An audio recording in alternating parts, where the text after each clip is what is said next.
Pernah penasaran nggak sih, gimana sih cara orang terkaya di Indonesia mengelola uang mereka? Gimana mereka bisa punya kekayaan berlimpah dan terus berkembang? Kalau lu kira mereka cuma nyimpen duit di bank atau investasi asal-asalan, lu salah besar. Hari ini gue bakal bongkar strategi-strategi jitu yang dipakai oleh orang-orang terkaya di Indonesia untuk mengelola dan melindungi uang mereka. Jadi, jangan sampai ketinggalan ya. Mari kita bahas. Jadi di video kali ini kita bakal ngomongin soal diversifikasi aset dan sumber pendapatan, yang sebenarnya adalah salah satu rahasia orang-orang kaya dalam mengelola uang mereka. Gimana sih mereka bisa punya kekayaan yang nggak cuma berkembang, tapi juga tahan banting di berbagai situasi ekonomi? Semua itu karena mereka punya strategi diversifikasi yang matang. Yuk, kita bahas lebih dalam. 1. Diversifikasi sektor dan jenis investasi. Pernah dengar kan pepatah, jangan taruh semua telur di satu keranjang? Orang terkaya di Indonesia tuh paham banget konsep ini. Mereka nggak cuma fokus di satu sektor atau satu jenis investasi aja, tapi mereka sebarkan kekayaan mereka ke berbagai sektor yang punya potensi berkembang. Ini dia beberapa contoh sektor yang mereka pilih. Properti. Kebanyakan orang kaya pasti punya investasi di properti. Itu udah kayak investasi wajib, karena nilai properti cenderung naik seiring waktu. Nggak cuma properti residensial atau rumah, mereka juga berinvestasi di properti komersial seperti kantor, mal, dan gedung perkantoran. Biasanya mereka pilih properti yang lokasinya strategis, karena ini yang bikin harga jual atau sewa tetap tinggi. Saham dan pasar modal. Selain properti, orang kaya Indonesia juga aktif di pasar saham. Mereka nggak asal beli saham perusahaan loh. Mereka lebih selektif dan pilih perusahaan-perusahaan besar dan stabil yang punya catatan keuangan bagus dan prospek jangka panjang yang cerah. Ini biasanya saham blue chip yang udah terkenal dan sering masuk ke indeks saham utama. Investasi di sektor teknologi. Sekarang ini, teknologi jadi salah satu sektor yang sangat digandrungi. Banyak orang kaya di Indonesia yang mulai berinvestasi di startup atau perusahaan teknologi. Mereka tahu banget kalau dunia digital terus berkembang pesat dan startup teknologi itu punya potensi untuk tumbuh dengan sangat cepat. Beberapa bahkan berinvestasi langsung ke perusahaan fintech, e-commerce, atau software as a service yang lagi booming. Sumber daya alam dan energi. Nggak hanya sektor yang terlihat modern aja yang mereka pilih, beberapa orang kaya juga nggak ragu berinvestasi di sektor yang lebih tradisional seperti minyak, gas, atau batu bara. Kalau sektor energi dan sumber daya alam ini sih, potensi keuntungannya bisa sangat besar, meskipun kadang risikonya juga nggak kalah besar. Jadi, dengan menyebar kekayaan mereka ke berbagai sektor ini, mereka mengurangi risiko kerugian yang bisa terjadi kalau misalnya salah satu sektor lagi turun atau krisis ekonomi datang. 2. Diversifikasi geografis. Nah, selain diversifikasi sektor, orang kaya di Indonesia juga nggak cuma menaruh kekayaan mereka di pasar domestik. Mereka paham betul kalau ekonomi Indonesia itu fluktuatif, jadi mereka juga memilih untuk berinvestasi di luar negeri. Ini salah satu cara mereka buat ngelindungin diri dari risiko yang mungkin timbul akibat masalah ekonomi lokal. Investasi internasional.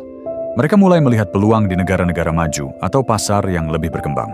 Misalnya aja, mereka berinvestasi di saham-saham perusahaan global seperti Apple, Amazon, atau Google yang bukan cuma punya daya tarik di Indonesia, tapi juga di pasar internasional. Selain itu, mereka juga sering berinvestasi di properti luar negeri, terutama di negara-negara yang stabil secara politik dan ekonomi, seperti Singapura, Australia, atau Amerika Serikat. Hedging dengan mata uang asing. Selain itu, ada juga yang berinvestasi di aset dengan mata uang asing. Misalnya, mereka membeli dolar Amerika atau euro yang bisa bertindak sebagai lindung nilai atau hedge terhadap fluktuasi nilai tukar rupiah. Jadi mereka bisa lebih tenang karena jika nilai tukar rupiah anjlok, mereka punya aset dalam mata uang yang lebih stabil. 3. Pendapatan pasif dan investasi jangka panjang. Orang kaya juga paham banget kalau uang itu nggak cuma untuk disimpan doang, tapi harus bekerja buat mereka. Maka dari itu, mereka nggak cuma fokus pada pendapatan aktif, seperti gaji atau keuntungan dari bisnis, tapi juga fokus pada pendapatan pasif yang bisa memberikan pemasukan terus-menerus. Dividen dan keuntungan dari saham. Misalnya, mereka punya saham di beberapa perusahaan yang rutin membayar dividen. Dividen ini bisa jadi sumber pendapatan pasif yang cukup stabil. Kalau misalnya perusahaan tempat mereka berinvestasi rutin bagi dividen, maka setiap tahun mereka bisa dapat penghasilan tambahan tanpa harus jual sahamnya. Properti dan sewa. Selain itu, mereka juga punya properti yang disewakan. Pendapatan pasif ini sangat penting karena memberikan aliran uang yang konsisten, apalagi kalau mereka punya banyak properti. Bukan cuma itu, harga properti juga cenderung naik seiring waktu, yang berarti mereka bisa dapat keuntungan 2 kali lipat dari sewa dan kenaikan harga jual properti. Bisnis waralaba. Beberapa orang kaya di Indonesia juga memilih untuk berinvestasi dalam bisnis waralaba. Bisnis model ini memberikan pendapatan pasif yang cukup menguntungkan karena lo nggak perlu terlibat langsung dalam operasional sehari-hari. Cukup dengan memiliki beberapa outlet waralaba, mereka bisa dapat royalti atau keuntungan dari hasil penjualan tanpa harus terjun langsung ke lapangan. 4. Pengelolaan risiko dalam diversifikasi. Yang perlu diingat, diversifikasi bukan berarti nggak ada risiko sama sekali. Diversifikasi itu lebih ke mengurangi risiko besar dengan cara menyebar aset. Orang kaya Indonesia tahu kalau setiap investasi pasti ada risikonya, tapi mereka tahu cara mengelola dan meminimalkan risiko itu. Menggunakan jasa profesional. Mereka nggak mengandalkan pengetahuan sendiri aja. Banyak dari mereka yang punya tim manajemen kekayaan, termasuk penasihat investasi, akuntan, hingga pengacara. Ini penting buat bantu mereka melakukan analisis yang lebih mendalam dan mengurangi kemungkinan kesalahan investasi. Memonitor portofolio secara berkala. Selain itu, mereka juga rajin memantau portofolio investasi mereka secara berkala. Mereka nggak akan biarin aset mereka cuma tidur doang tanpa perkembangan. Jadi, jika ada peluang atau kondisi pasar yang berubah, mereka bisa cepat mengambil keputusan untuk mengalihkan investasi ke sektor atau jenis aset lain yang lebih menguntungkan. Dengan strategi diversifikasi ini, orang kaya di Indonesia bisa menjaga kestabilan keuangan mereka meski dalam situasi ekonomi yang nggak pasti. Mereka tahu betul bahwa kekayaan itu nggak datang dari satu sumber aja, tapi dari banyak sumber yang saling melengkapi dan memberikan keuntungan dalam jangka panjang. Ngomongin soal pengelolaan risiko dan peningkatan aset, ini adalah dua hal yang nggak bisa dipisahin kalau lo pengen jadi orang kaya yang sukses. Orang terkaya di Indonesia nggak cuma pinter nyari uang, tapi mereka juga jago banget dalam melindungi dan meningkatkan aset mereka. Nah, di sini gue bakal jelasin gimana sih mereka ngatur semua itu biar kekayaan mereka tetap berkembang meski ada banyak risiko yang mengintai. 1. Mengelola risiko di setiap investasi. Pertama-tama, kita harus paham bahwa investasi pasti ada risikonya. Nggak ada yang bebas risiko. Orang kaya paham banget soal ini, makanya mereka nggak sembarangan dalam memilih investasi. Mereka selalu punya strategi buat mengurangi risiko dan menjaga kekayaan mereka tetap aman. Hedge funds dan instrumen derivatif. Beberapa orang kaya di Indonesia mulai menggunakan instrumen keuangan yang lebih kompleks seperti hedge funds dan derivatif. Jadi, kalau pasar saham atau pasar uang lagi volatile, mereka bisa melindungi diri dari kerugian yang besar. Misalnya, dengan menggunakan opsi atau kontrak berjangka yang memungkinkan mereka mengunci harga dan mengurangi kerugian. Misalnya aja, lu punya saham di perusahaan besar yang lagi naik daun. Tapi lu tahu pasar bisa turun kapan aja kan? Nah, dengan hedge funds atau instrumen derivatif, lu bisa melindungi nilai saham lo. Ini semacam asuransi buat investasi lo supaya nggak langsung jatuh bebas kalau pasar lagi nggak bersahabat. Menggunakan asuransi untuk aset. Mereka juga nggak ragu buat beli asuransi yang lebih dari sekadar asuransi jiwa. Asuransi untuk properti dan bisnis itu sangat penting, apalagi kalau lo punya aset yang berharga banget. Misalnya, lo punya beberapa gedung atau rumah yang disewakan, asuransi properti bisa membantu lo kalau terjadi kerusakan besar, bencana alam, atau kehilangan. Jadi kalau ada kejadian yang nggak terduga, lo nggak akan kehilangan semuanya. Selain itu, ada juga yang pakai asuransi kesehatan atau asuransi kecelakaan buat diri mereka dan keluarga. Semua ini buat memastikan bahwa kalau ada sesuatu yang buruk terjadi, mereka tetap punya perlindungan finansial yang cukup. Diversifikasi untuk mengurangi risiko. Pasti udah sering dengar kan istilah jangan taruh semua telur di satu keranjang? Nah, ini penting banget buat mengelola risiko. Orang kaya nggak cuma mengandalkan satu jenis aset, mereka menyebarkan kekayaan mereka ke banyak sektor dan instrumen investasi. Misalnya, mereka punya saham, properti, obligasi, dan bahkan bisnis yang mereka jalankan sendiri. Jadi kalau ada satu sektor yang turun, mereka masih punya sumber pendapatan lain yang bisa menahan guncangan ekonomi. Diversifikasi ini nggak cuma terbatas pada jenis investasi aja, tapi juga meliputi geografis. Mereka nggak hanya berinvestasi di Indonesia, tapi juga di luar negeri. Ini penting, karena kalau situasi ekonomi Indonesia lagi nggak stabil, mereka masih punya aset di negara lain yang mungkin lebih stabil. 2. Strategi peningkatan aset. Sekarang, selain ngelindungin aset, orang kaya juga tahu gimana caranya terus meningkatkan aset mereka. Mereka nggak cuma diam aja dan berharap aset mereka meningkat dengan sendirinya.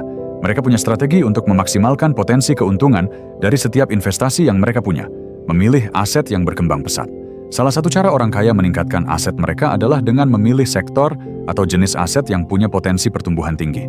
Misalnya aja, mereka berinvestasi di sektor teknologi yang lagi berkembang cepat. Perusahaan-perusahaan teknologi ini cenderung punya valuasi yang naik sangat pesat dalam waktu singkat. Jadi, meskipun risikonya tinggi, potensi keuntungannya juga gede banget. Selain itu, orang kaya juga cenderung berinvestasi di startup atau bisnis yang baru berkembang. Mereka tahu kalau dengan masuk lebih awal ke bisnis yang berpotensi, mereka bisa mendapatkan keuntungan besar setelah bisnis itu sukses. Ini memang risikonya tinggi, tapi kalau berhasil, imbal hasilnya bisa luar biasa. Mengoptimalkan properti. Lu pasti tahu kan, banyak orang kaya yang punya properti dalam jumlah banyak. Nah, Mereka nggak cuma beli dan diam aja. Properti itu bisa jadi sumber pendapatan pasif yang gede banget, apalagi kalau lo bisa menyewakannya. Ada yang beli properti lalu disewakan, ada juga yang beli properti komersial seperti mall atau gedung kantor yang bisa mendatangkan penghasilan dari sewa. Selain itu, mereka juga sering mencari peluang untuk membangun properti baru atau mengubah fungsi properti lama menjadi lebih produktif. Misalnya, rumah tua yang harganya masih terjangkau bisa direnovasi dan dijual lagi dengan harga lebih tinggi. Jadi mereka bisa terus meningkatkan nilai aset mereka. Bisnis yang menghasilkan pendapatan pasif. Banyak orang kaya di Indonesia yang punya lebih dari satu sumber pendapatan. Mereka nggak cuma bergantung pada satu usaha atau satu investasi. Misalnya aja, mereka punya bisnis waralaba yang bisa menghasilkan pendapatan pasif. Dalam bisnis model waralaba, mereka nggak perlu repot-repot ngurusin operasional harian. Cukup investasikan uang mereka di brand yang sudah punya nama besar, dan mereka bisa dapetin royalti atau keuntungan dari tiap outlet yang berjalan. 3. Mengelola pajak dengan bijak.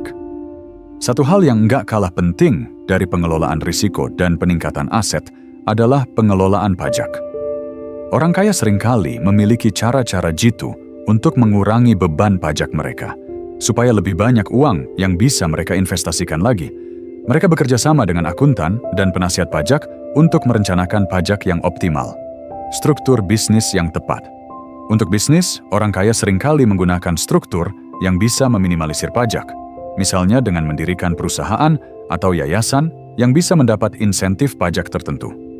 Mereka juga sering menggunakan struktur investasi yang efisien pajak, seperti reksadana atau dana pensiun, yang bisa menunda kewajiban pajak sampai nanti.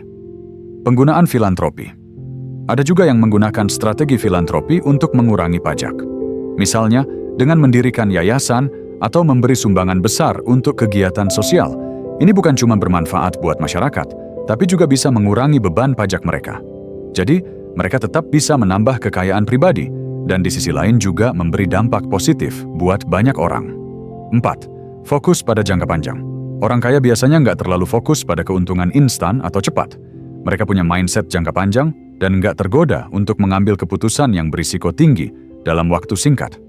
Mereka cenderung melihat investasi sebagai sesuatu yang akan berkembang seiring waktu, dan mereka berusaha untuk menjaga kestabilan di setiap langkah mereka. Misalnya, mereka nggak buru-buru jual saham yang lagi naik, meskipun harganya udah tinggi. Mereka lebih suka nunggu sampai nilai saham itu mencapai puncaknya dalam jangka panjang. Begitu juga dengan properti, mereka nggak terpengaruh oleh fluktuasi harga jangka pendek. Jadi, pengelolaan risiko dan peningkatan aset ini bukan cuma soal meminimalkan kerugian, tapi juga gimana cara terus meningkatkan aset dan menjaga kestabilan finansial mereka dalam jangka panjang. Dengan pendekatan yang hati-hati dan penuh perhitungan, orang kaya bisa melindungi diri dari kerugian besar dan terus melihat kekayaan mereka berkembang seiring waktu. Nah, kalau kita ngomongin soal inovasi, keberlanjutan, dan warisan generasi, ini adalah 3 konsep yang sangat penting buat orang-orang kaya di Indonesia dalam mengelola kekayaan mereka.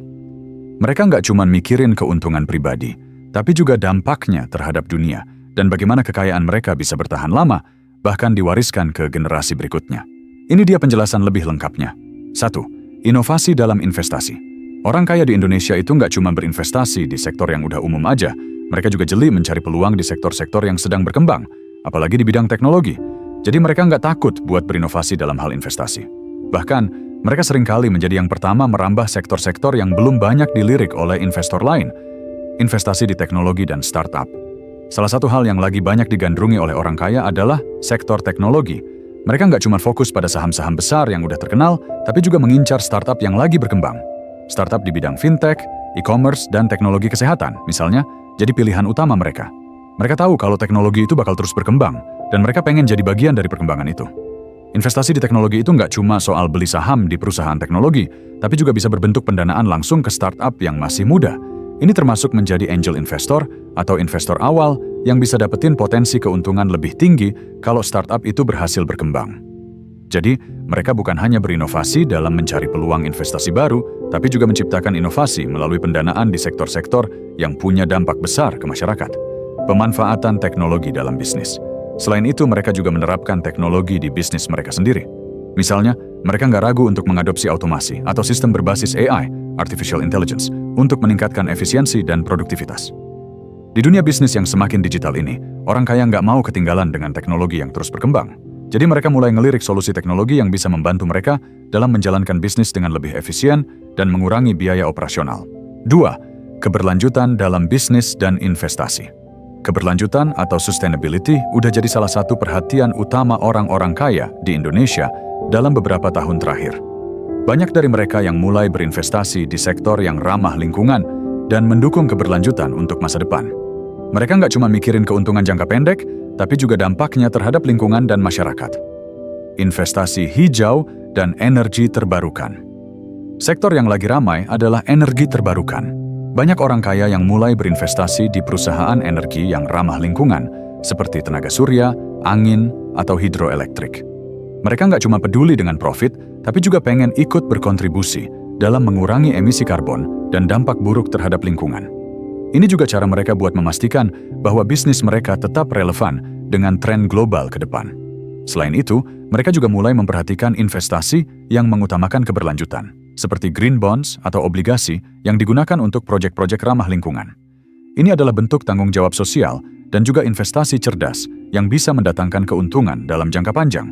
Jadi, orang kaya sekarang nggak cuma cari keuntungan finansial, tapi juga ingin memastikan bahwa investasi mereka itu berdampak positif untuk generasi yang akan datang. Bisnis berkelanjutan dan Corporate Social Responsibility atau CSR. Banyak orang kaya yang udah sadar akan pentingnya Corporate Social Responsibility atau CSR dalam bisnis mereka. Mereka mulai memikirkan bagaimana bisnis mereka bisa memberikan manfaat lebih, nggak cuma buat pemiliknya, tapi juga buat masyarakat sekitar dan lingkungan. Misalnya, ada yang menjalankan usaha dengan prinsip fair trade atau memberi kesempatan kepada pekerja dari komunitas lokal. Ini bisa meningkatkan citra perusahaan dan menarik konsumen yang juga peduli dengan keberlanjutan. Mereka juga mulai lebih memperhatikan penggunaan bahan baku yang ramah lingkungan atau berinvestasi di teknologi yang bisa mengurangi jejak karbon. Dengan begitu, mereka nggak cuma mendapatkan profit dari bisnis, tapi juga berkontribusi pada pelestarian alam dan peningkatan kualitas hidup masyarakat. 3. Membangun warisan untuk generasi mendatang. Orang kaya di Indonesia itu paham banget kalau kekayaan yang mereka bangun bukan hanya buat diri mereka sendiri, tapi juga buat diwariskan ke generasi berikutnya. Makanya, mereka mulai mikirin bagaimana caranya supaya warisan mereka bisa tetap terkelola dengan baik dan diteruskan oleh anak cucu mereka. Perencanaan warisan yang matang. Untuk memastikan kekayaan mereka terjaga, orang kaya sering menyusun perencanaan warisan yang sangat matang.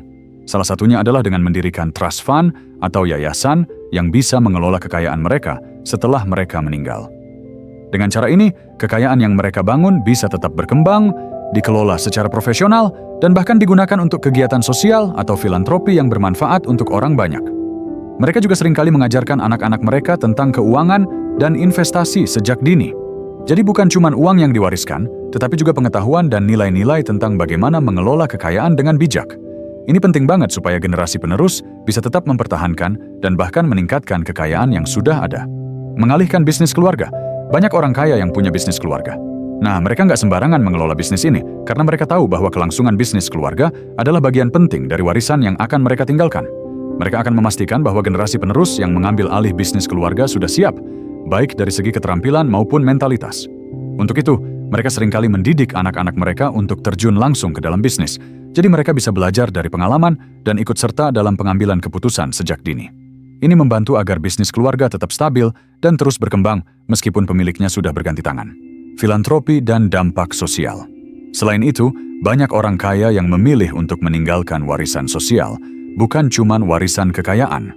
Banyak dari mereka yang mendirikan yayasan atau terlibat dalam kegiatan sosial yang memberikan dampak positif di masyarakat. Warisan semacam ini jauh lebih berharga karena nggak cuma memberikan manfaat langsung buat keluarga, tapi juga untuk banyak orang. Dengan mendirikan yayasan, mereka nggak hanya mengatur distribusi kekayaan mereka, tetapi juga mengarahkan kekayaan tersebut untuk tujuan yang lebih besar, seperti pendidikan, kesehatan, dan pengentasan kemiskinan. Mereka ingin memastikan bahwa generasi berikutnya nggak cuma mewarisi harta benda, tapi juga semangat untuk berbagi dan memberikan dampak positif di dunia. 4. Penerapan nilai-nilai untuk generasi berikutnya. Akhirnya, orang kaya di Indonesia juga memastikan bahwa nilai-nilai yang mereka anut dalam kehidupan, seperti kerja keras, integritas, dan tanggung jawab sosial, bisa diteruskan ke anak cucu mereka. Mereka nggak cuma mewariskan uang atau bisnis, tetapi juga prinsip hidup yang akan membantu generasi penerus untuk terus sukses, meskipun dunia terus berubah. Pendidikan tentang nilai-nilai tersebut sering diajarkan dalam keluarga dan lingkungan bisnis mereka. Ini jadi dasar kuat agar kekayaan yang mereka miliki bisa terkelola dengan bijak dan membawa dampak positif untuk masyarakat dan lingkungan. Jadi, inovasi, keberlanjutan, dan warisan generasi itu bukan cuma soal bagaimana orang kaya mengelola uang dan aset mereka, tapi juga tentang bagaimana mereka memastikan bahwa apa yang mereka tinggalkan bukan hanya bermanfaat bagi diri mereka sendiri, tapi juga untuk dunia dan generasi penerus. Inilah yang membuat kekayaan mereka bertahan lama dan terus berkembang, bahkan setelah mereka tiada. Jadi, itu dia beberapa strategi jitu yang dipakai orang terkaya di Indonesia dalam mengelola uang mereka. Kalau lo mau punya kekayaan yang berkembang terus, lo harus mulai mikir jauh ke depan dan jangan takut untuk berinovasi serta mengelola risiko dengan hati-hati. Kalau lo suka video ini, jangan lupa untuk like, share, dan tentunya subscribe supaya lo nggak ketinggalan informasi seru lainnya seputar bisnis dan keuangan. Sampai jumpa di video berikutnya.